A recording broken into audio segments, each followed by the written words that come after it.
Welcome, everyone, to the La Jolla Cosmetic Podcast. I'm your hostess, Monique Ramsey. And today on the podcast, my guest is someone very special. Many of you will already know her from radio. She's on Star 94.1, and her name is Tati. She's part of Jessie and Tati in the mornings. Hello, Tati. Hi, Monique. Thank you for having me. I'm so honored to be here. Well, This it's was in great the to have making. you. Yeah. So she's a patient of Dr. Hector Salazar here at La Jolla Cosmetic, and she recently had a bilateral capsulectomy and implant replacement. So in other words, you I'm so glad had you said it. yeah, right. In other words, so you had tell me about that procedure. We're going to have you talk about that in a moment, but we want to hear about something else that you're involved with that we're actually partnering up with on in February. Yes. And so we're going to talk about your work with homeless youth and hmm what we're doing with your Star 94.1 and iHeartMedia in February. Yes. I am part of a group of moms. And back in 2016, we started what is called Better to Give San Diego. And it started with us just kind of passing waters out to the homeless population that was in downtown San Diego. And, after a while, after sharing our experiences and what we were doing, more moms started jumping in on this. And when I say we started with three moms, this is my best friend, myself, and her friend. So, you know, it has grown to families serving the homeless population. And, as we know, that has doubled. And, I have not doubled the efforts of my own, it's a slow growth with I don't have a 501(c)(3). So to meet, other organizations who also help with, youth experiencing homelessness or even just families and individuals. I love to do a collaboration and see what I can do with Better to Give SD and, using Star 94.1 as a vehicle to get the message out. So meeting Humble Design.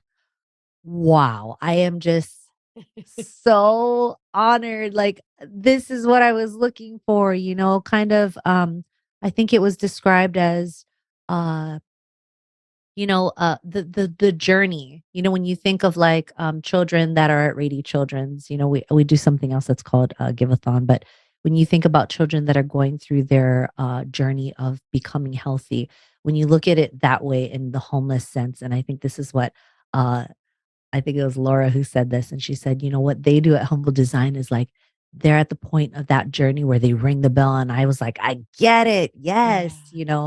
I actually see more of the homeless population at the very lowest, at the very beginning, at the very, they're out there, they're cold, they're freezing, and even in the summers, they're so hot. They're not, they're open to the elements. So I see them Yeah. at their lowest. And so to see them transition out and Humble Design kind of just take over.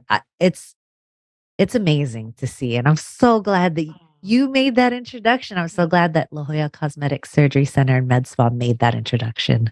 Yeah, and so we're gonna do a collaboration where, with Better to Give and iHeart and the station Star is gonna do it. We're doing like a station takeover. I don't know if that's the right Yes. terminology. I think so. And Something like in that. February 2023, and we're partnering up. So we're having kind of a fund drive so that people can give to Humble Design and then also to Better to Give. But we're gonna have, where people can make, buy, let's say, a dish set for a family, or where you can actually have tangible items that go towards those items that you need in a house.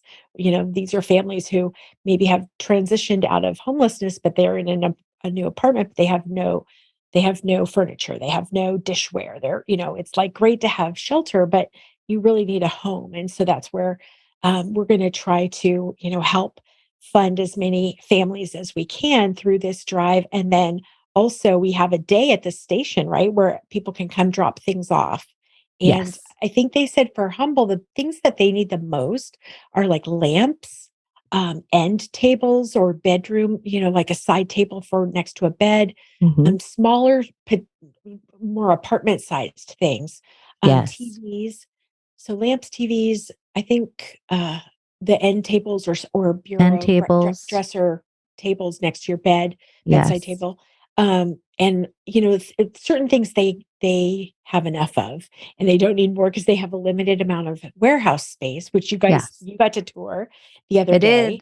It's amazing. It's like going shopping. You've got all these different departments, and they do 2 homes a week, every week. Mhm. And so it's really amazing to see how the interior designers go through and pick things, and all of a sudden it's this beautiful, like, HD TV remodel in 4 hours. Exactly. Yeah. Yes, that's what it felt like. Like it was, giving a dream home to, someone who's struggled for so long. And this is now, their home sweet home. And I love what Humble Design does. There was also an art center there that where the creatives, those who kind of take the furniture that you have, I think that sometimes people think, I don't know. I don't think they'll like this furniture because it's kind of, it's got a little nick here or like a little water, when you put your cup down and it creates little waters. And it's like, no, if it's a smaller size apartment, type of piece of furniture, that can be repurposed. They actually have designers that and artists that can repurpose those types of furniture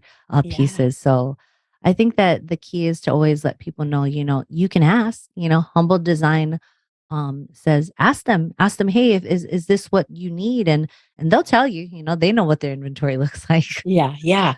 And as we kind of go through that usual New Year's closet clean out and Yes. organization projects, what are the things that your group of people with Better to Give can use?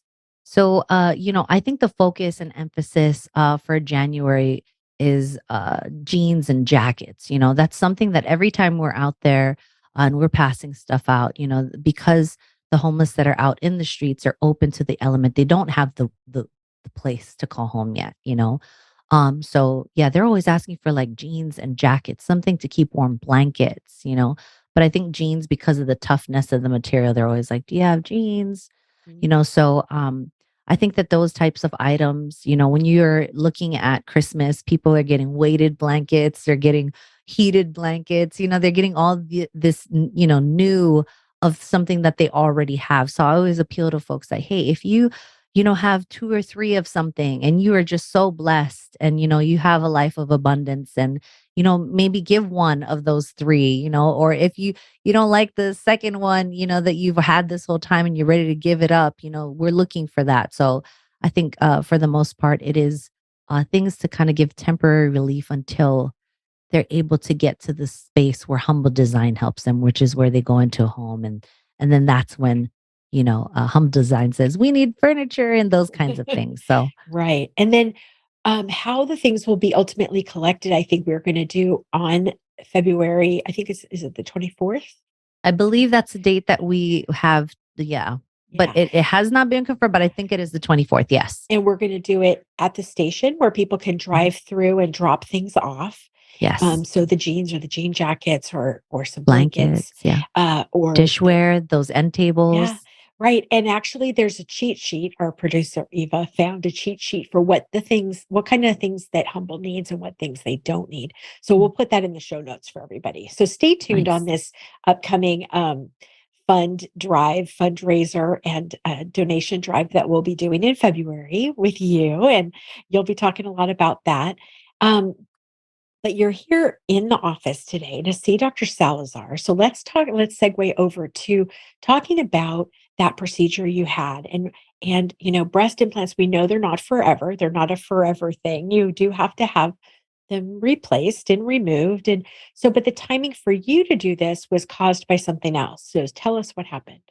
Yeah, so I had already had breast implants in and I want to say 15 years maybe. I had them for a while.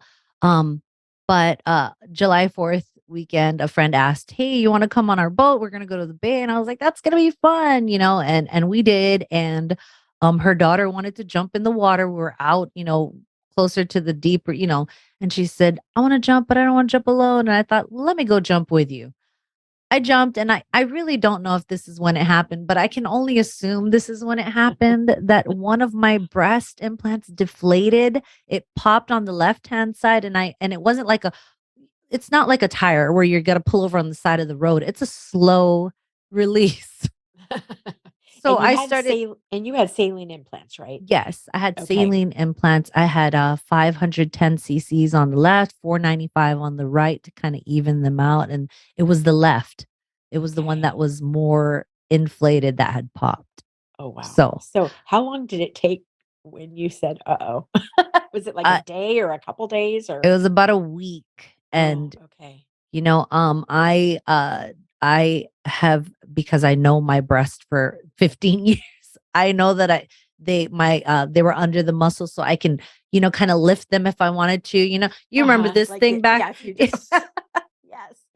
Yeah. And I So noticed that the left didn't move. And that's when I thought, wait, this is weird. And kind of looked at them again. I go, wow, the left does look a little, wow, okay. So something's going on here. And at that point I said, all right, I think I need to see someone. And the first someone was, um, you know, so then I was wasn't lucky such a enough. what the first someone wasn't a fit, huh? No, the first someone was not a fit. They didn't hear what I said. They weren't listening to what my goal was.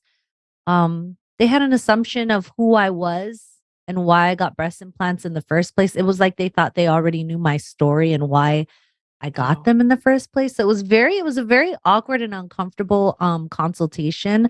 Um, but then wow, Dr. Salazar was so attentive and I was like, okay. I was like, I'm so glad that I walked out of that first office and didn't call back. But When you know, you know. And if I think you have to pay attention to kind of your gut, right? In these things. If yes. it's not a good fit, you know. And Yes. so now when how now the pair of implants that were the saline ruptured, Mhm. how long had you had those implants? I got them done in 2005. I want to say it was is right before I moved here to San Diego, and I got them done in my home state. I'm from Hawaii, so I got them done there, and then I came over to San Diego that same in the next couple of months from when I had received that implant. So yeah, I mean, 15, is that 15? Let's see, 15, Maybe it's 17, 10. maybe. Yeah, from 2005 to 2015 is 10, and then another 7. So it's been a while. So that was It's been a time. It while. was time. It was It was time. time, and I had heard from many other, people who had had breast augmentations, and some of them are like, I've had mine this long too, and I'm fine. And I Yeah. always say, oh, okay, not a big deal. I'd never try and question anyone's decision on what they do with their body. But I knew that when I got the implants that they only had a 10-year on them. I remember being told that. I was like, you've got 10 years, they can last longer, but we're just letting you know that the manufacturer is, if anything happens, you have to go and get them replaced. And I thought, okay. And that happened this year. Whether it was your timetable or not, it was Ex- happening. it So happened. did you have any worries like going into the surgery, or because you'd gone through it before, did you feel comfortable?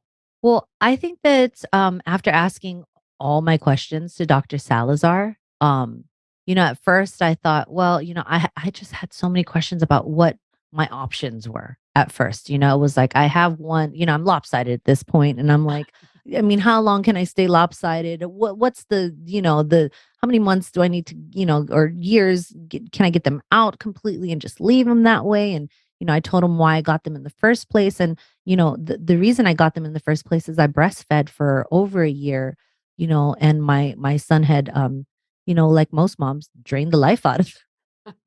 So, I kind of had all those questions. And as far as the procedure and the surgery, I think there's always going to be a little bit of anxiousness about what happens. But, I asked a lot of questions to Dr. Salazar and he answered every single one. I think he made me feel good about what was going to happen. And he did tell me, because this isn't the first time we're going in to do this, um, you won't feel as tight, you won't feel as bruised, you'll probably feel that it is a much easier procedure. And he was absolutely right. And he was like, I don't want to assume, he said, but because it's your second, it probably won't be as, the first time it was very tight. I had Right, gone, the muscle is really tight, and when you put yes, something under that, you're stretching that muscle, that's right. and, So The Yeah. downtime was a little, the pain, that was a little longer. So this time was definitely not as, not much downtime for me.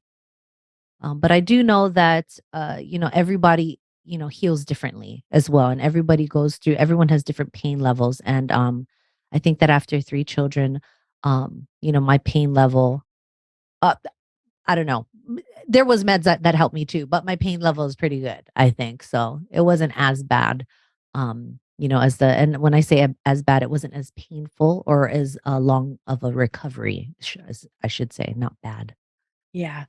And was there anybody on staff that you sort of did you have a buddy that made the experience easier, either your nurse or your patient coordinator, or was that Dr. Salazar? Well, it was definitely Dr. Salazar, but there was a nurse, and I am terrible with names, but she was amazing, and she Is it stood behind Carmen? Doc. Was Carmen Carmen is maybe? amazing too. I mean, Carmen is just like, she's the first impression person, I feel like. She gives such a good first impression that you're like, oh, you're relaxed once Dr. Salazar comes in. And then Dr. Salazar is just like your buddy smiling.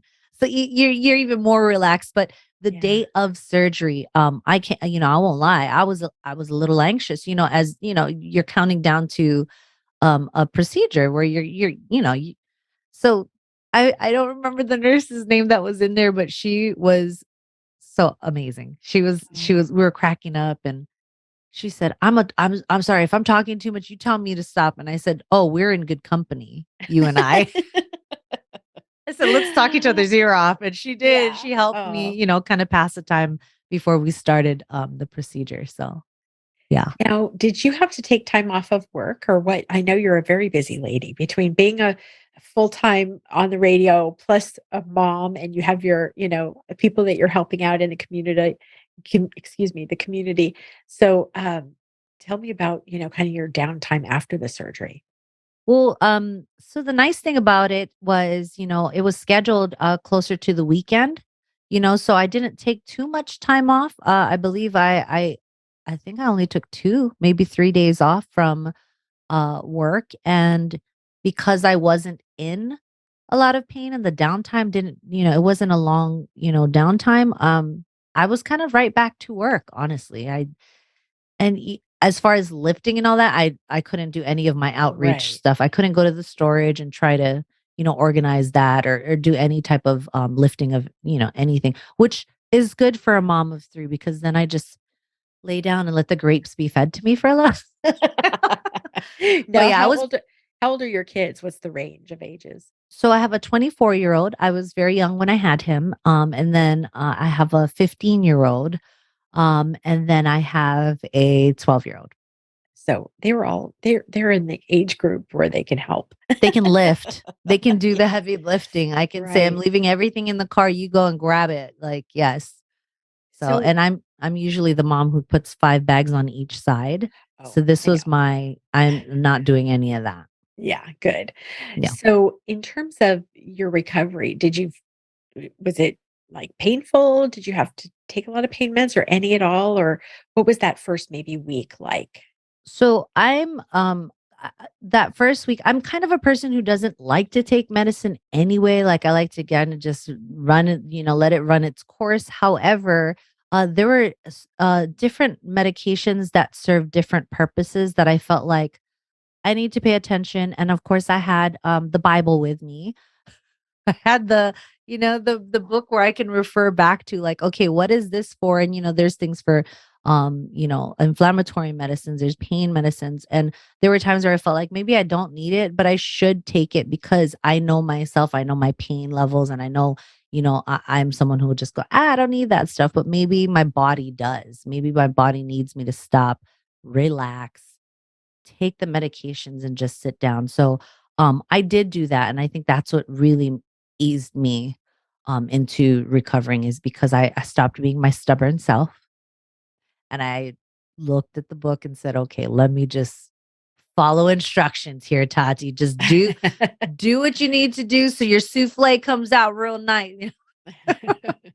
So yeah, That's right. I definitely adhered to the instructions. I think that's and I think with any surgery, it's so important, but I think especially breast augmentation because it is something where after maybe the initial discomfort, then, you feel like, well, I should be doing stuff because I feel fine.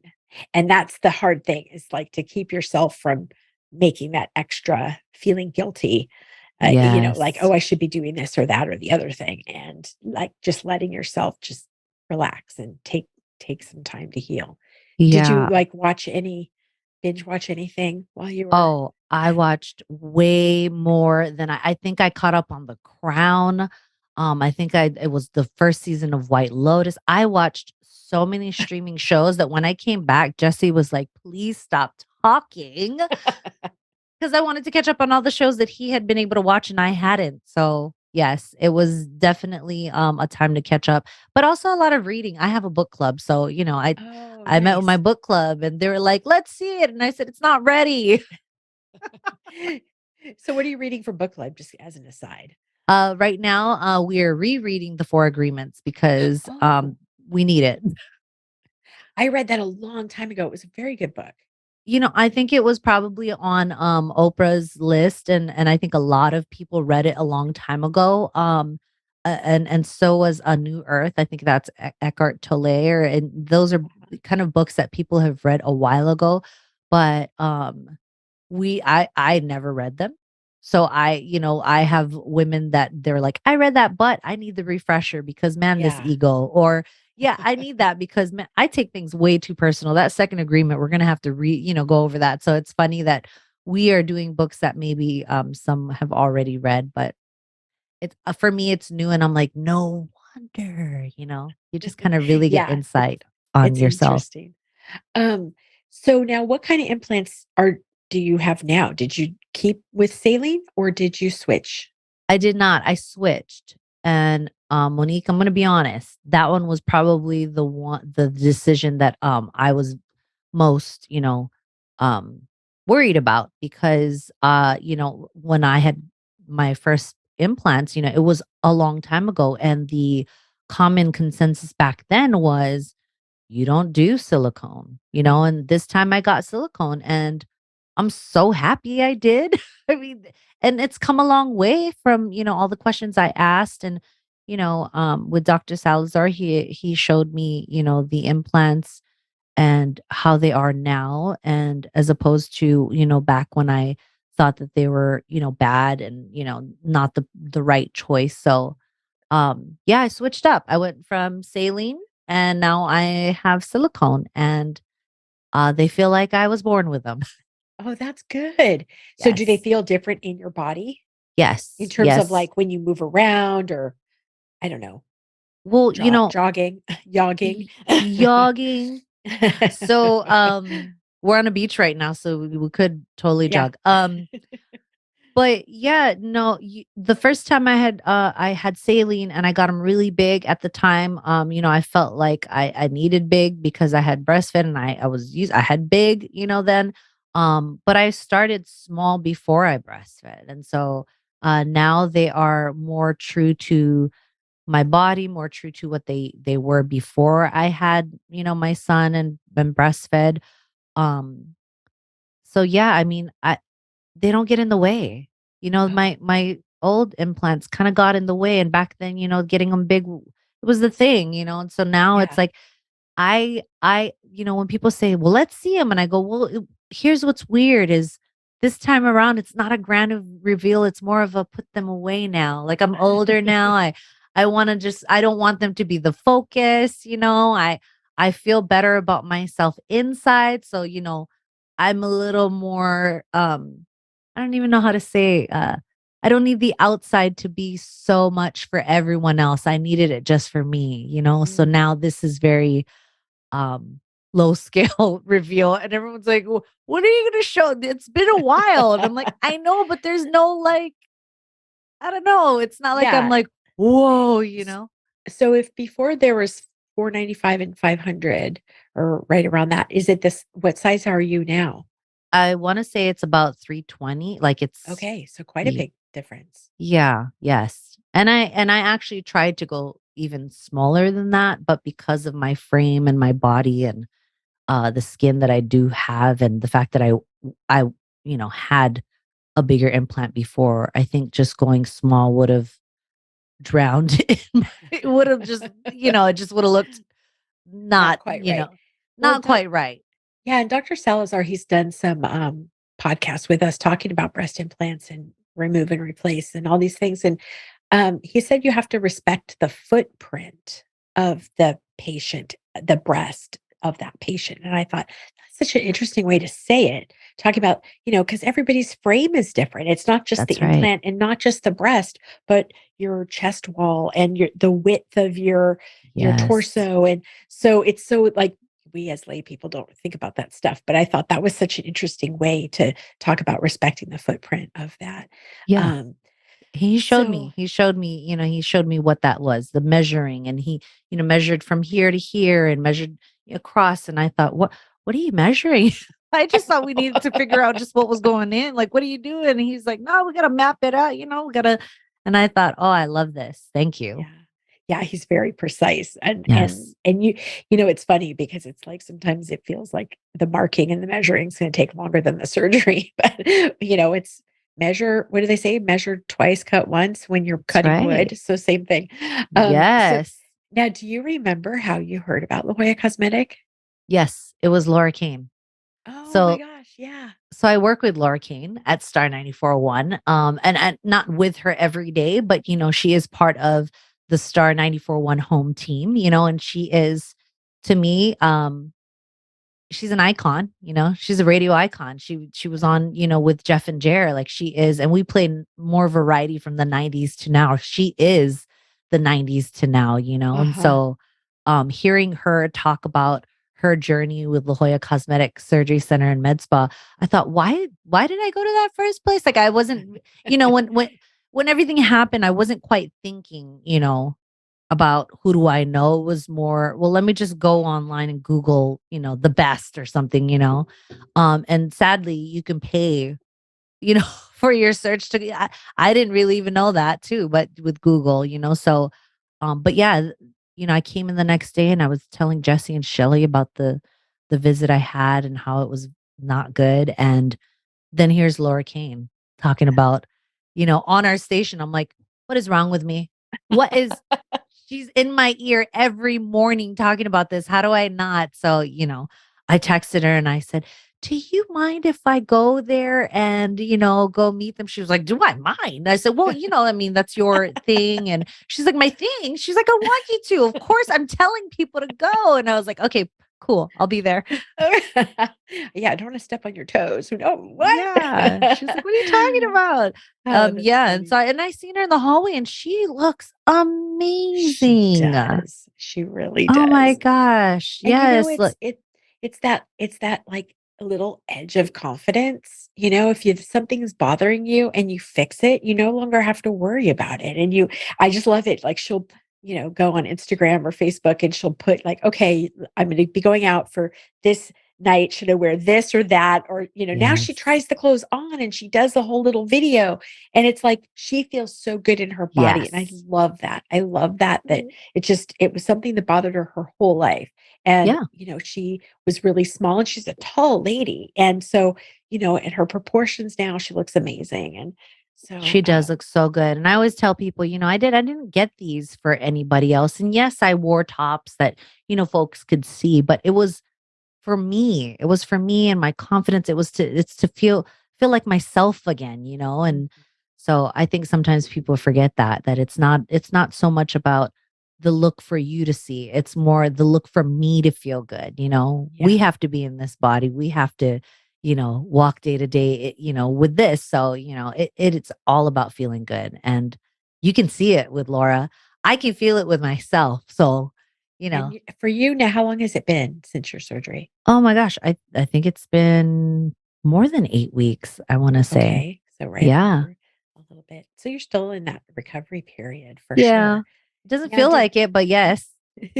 so did anything surprise you, or was there anything you weren't expecting about this journey the second time around? Yeah, I'll be honest, I thought, "Okay, I'm just gonna do this because one deflated and whatever I get, I get. I'm not, whatever." It's not for me, it was, I might just be happy with anything, right? Because at this point, it's like I've had them so long. I think that I thought I'll just be like, "Cool." But that's not what happened. I was like, "I love my new boobs. Like these are like, I just thought it would be like, yeah, whatever, but it wasn't, and I think that was unexpected for sure. I think the other thing was, I thought that I could just keep my old bras. And when Dr. Salazar says you can now go bra shopping, I was like, I'm not going bra shopping. Do you know me? I'm frugal. And so I was like, I'm just gonna wear what I had. But I definitely had to get, tighter, Yeah. bras, and I don't like anything with wire anyway, so that was fun doing that. And I think my husband too, I didn't think he would react to it and to my new breast, and he was like, "You love it, huh?" And I said, "I do," because he saw me staring at me, so he's like, "You love it, huh?" And I was like, "I do." So do you have any advice you would give to somebody who's thinking about maybe they're like you, maybe they're not the ones jumping in the water and having a deflation, but No. maybe they've had their implants for a while and they got them in their 20s when they, had different reasons for getting them or different goals. And now that you're a mom and, maybe what to the ladies out there who might have implants and be thinking about, is it time for a change and Yeah. kind of that I whole would thought process. Yeah, thank you for asking that because I have, my in my book club, there's two other women. We're very close. We've been close for many, many years, and they also have breast augmentation. And I can't tell you how many times we've talked about it, because they say, I want to switch mine out, or I want to go smaller, or I want to, just not have them at all. And, I think my biggest advice is, you know, do you like do something that makes you feel good. Don't worry about other people's opinions. I have a lot of opinions. I do a 2 cents on my show. But those opinions are because of me, not for anybody else. When people tell you their opinions, that is for them. It's not for you. So don't go inward and say, oh, I can't do this or I shouldn't, or, I shouldn't even be thinking about me and my body. I have other, things I need to think about financially. And it's like, you know, the consultation is free just to see what it would look like, Mhm. And then I came here and I was like, yeah, financing, and financing's available. You really shouldn't Yeah. stop because I think for a long time I would always say, Monique, my kids have to go to college. How Yeah. selfish would it be if I went and just replaced these? I should just be thankful with what I have, and I just kept the Mhm. big ones, even though I didn't like the big ones for a long time before they popped, So Interesting. sometimes I think we, as women, we don't put ourselves first. We don't, we put ourselves aside. And I think that's why now, in the last few years, it's all about self care. We're talking self care, self care, self care. And Yeah. some of those things are the choices and decisions that you need to do for you to make you feel good sometimes. And if you've been feeling like I need to replace these, at least just come in for the consultation. I mean, see what that entails for you. Whether you walk away feeling like I'm going to do this ASAP or I'm going to do this in a year or two, or, at least you owe Right. yourself just answering all your questions. Yeah, and So, they have, different ways you can try things on or Vectra imaging. I don't know how much when you already have an implant in, what they can do with that, but I think there's a lot that, they can help explain, if you got you like your implants were 15, 18 years ago, whatever it was, they've changed a lot. So, like, you think you know what a breast implant's like, but you don't really because there's so much technology that's gone on in that interim period. And so I yeah. think that's like you say, it's there's no charge for the consultation. And then you could kind of know, okay, what would it be per month? Or what does that take in terms of downtime? And so you can fit it into your schedule. Yeah. So now last question is sort of what would you tell somebody who's listening about how to look for a surgeon? Because you said that first consult you had at another office was just, it didn't feel right. And so Mm. tell us a little bit about what your advice would be. I think the biggest thing is, really finding out what it is you want, like what your goal is with and not be, like I said, not because of other people's opinions and what other people have told you, your sister, your cousin. No, don't worry about them. Think about what your goal is. Have that goal in mind. And when you're telling that to, the doctor that may be the one who's going to, do the procedure, really see how they are listening to your goals and how they're taking in that information, because I think that was the clearest difference. When you feel it in your gut that someone's not really, looking to help you with your goal, they're and not that all surgeons are like the first one I went to. I don't want to put that out there because I just want someone to know that, whatever you feel, whatever feels good, what feels safe, they're listening to you. That's what you want. And you don't want to feel rushed either. They're taking their time with you, even from the person checking you in, you're not feeling um weird with that person checking you in. They Yeah. seem happy to be there and working there. That's the other thing too, is I feel like when I go to places and people aren't talking and they're part of, that's the environment. And so you look at the environment and the culture of the place. If people are happy to be there and they're Yeah. chatting up with each other, I love that. I love when people, the office chatter, it means everyone likes each other. It's a good place to work. You want that vibe going into your procedure. You don't want like people who are not trying to be there, So I think Right. it's a feeling, really listen to your body when you go in there and you Mhm. and you have your consultation and know your goal. So And they say, you can feel the emotional temperature of a place when you walk in. I heard that once and I was like, that is so true. Wherever yeah. you are, where Yes. you could go in and you feel it's like you got to listen to that. And I think that's a really good point. And Yeah. Dr. Salazar, I think he really enjoyed being with you on this journey of like, taking it from yeah, we definitely have to do something Yeah. to now, over into a new future with a size that you feel better about. I feel so good. I Well, feel like me, okay, this so is me. I know you weren't going to do the big reveal on the radio, but you're doing it right now, right? Like the Am I? jacket? No. So, no, I do. Look, so No, it's I was funny you say kidding. that. I No, was but totally really, kidding. I wore Yeah. this because Oh, I'm going to see Dr. Salazar yeah. immediately after this. So Uh-huh. I wanted to wear something that I could kind of show him that, listen, I don't wear this tank top every day. I'm pretty much, a turtleneck or a shirt. I don't usually do this, but I feel good today doing this. Like I was like, "Yuck," so this jacket, I should have taken it off. I'm actually sweating. So, Oh. um, They have it hot in there, don't they? well, it's nice and cozy, and I came from Oh, outside, and I okay, I didn't cozy. take off For my those of jacket, but us yes, post-menopause, I just call it hot, but Ye I'm yeah, post as well, so yes, yeah, I know it, okay, yeah. okay. But yeah, on my Instagram, 2 cents Tati, have yet to post my journey, and I think I was waiting for the post, operation to do that. But Yeah, it's not like I told you, it's not gonna be this big woohoo, yeah, but right. it's definitely going to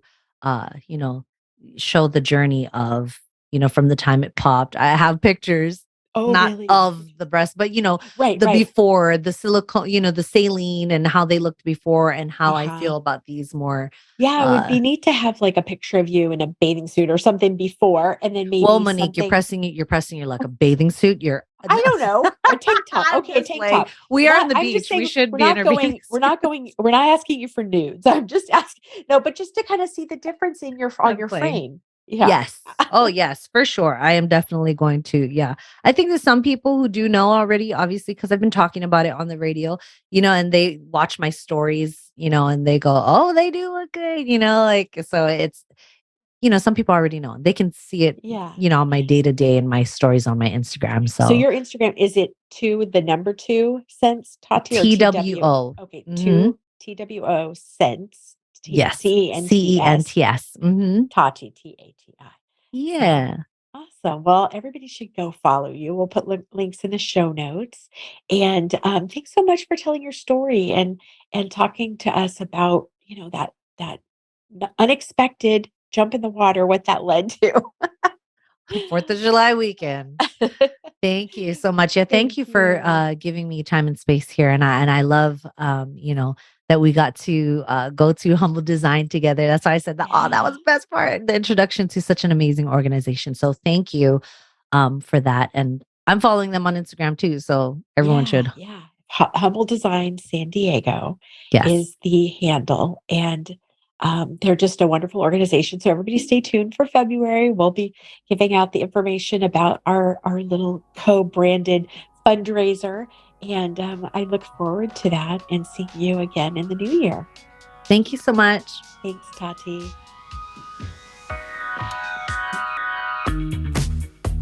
Take a screenshot of this podcast episode with your phone and show it at your consultation or appointment, or mention the promo code podcast to receive $25 off any service or product of $50 or more at La Jolla Cosmetic. La Jolla Cosmetic is located just off the I-5 San Diego Freeway in the Zymed building on the Scripps Memorial Hospital campus. To learn more, go to ljcsc.com or follow the team on Instagram at ljcsc. The La Jolla Cosmetic Podcast is a production of The Axis, TheAxis.io.